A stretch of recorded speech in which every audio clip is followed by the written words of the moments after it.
வெள்ளியங்கிரி மலையேறிய பக்தர் பரிதாபமாக உயிரிழந்திருக்கிறார்.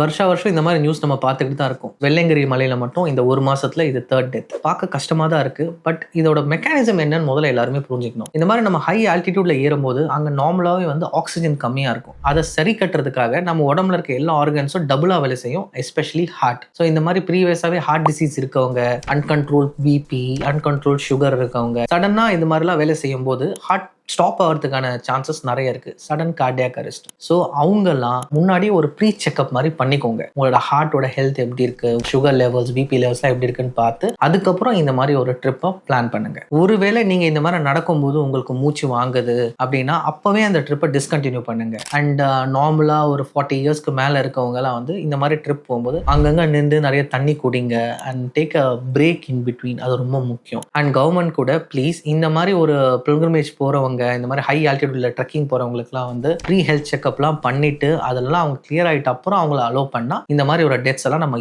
ஈஸியாக அவாய்ட் பண்ண முடியும். ஸோ இந்த இன்ஃபர்மேஷன் டெஃபினட்டா எல்லாருக்கும் ஷேர் பண்ணுங்க. Be aware, take care.